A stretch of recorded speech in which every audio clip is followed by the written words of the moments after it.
Hi guys, I'm sorry என்னால் தொடர்ந்து video போட முடியலை. என்னோட கொஞ்சம் பர்சனல் இஷ்யூஸ்லாம் இருக்குது, அதனால் நல்லா வீடியோ போட முடியல. அதுக்கு ரொம்ப சாரி.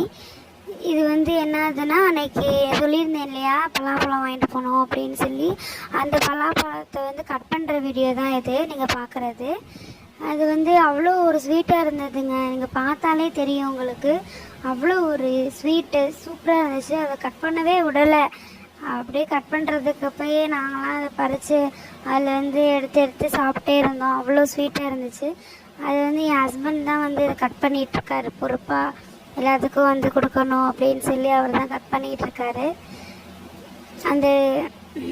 அப்புறம் இன்னொரு விஷயம், இந்த மாதிரி அவங்க அப்பா வீட்டு கோவில்லாம் இருக்கும்ல, குலதெய்வம் கோவில், நம்மளோட கோவில்லாம் இருக்கும்ல, அதில் பிறந்த வீட்டு பிள்ளைங்க தான் சமைச்சு போடணும், இந்த மாதிரி படையெல்லாம் போடணும் அப்படின்னு சொல்லுவாங்கள்ல. அந்த மாதிரி உங்கள் கோயிலில் இந்த மாதிரி இன்ட்ரெஸ்டிங்காக ஏதாவது ஒரு வழக்கம் இருக்கா அப்படின்னு சொல்லி கமெண்ட் பண்ணுங்கள்.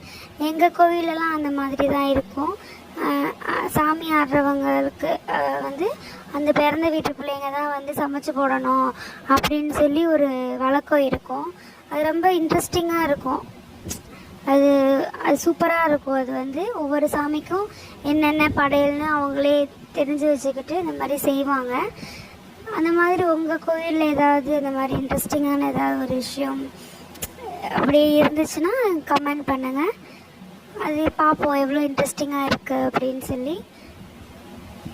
தேங்க்யூ கைஸ், பாய்.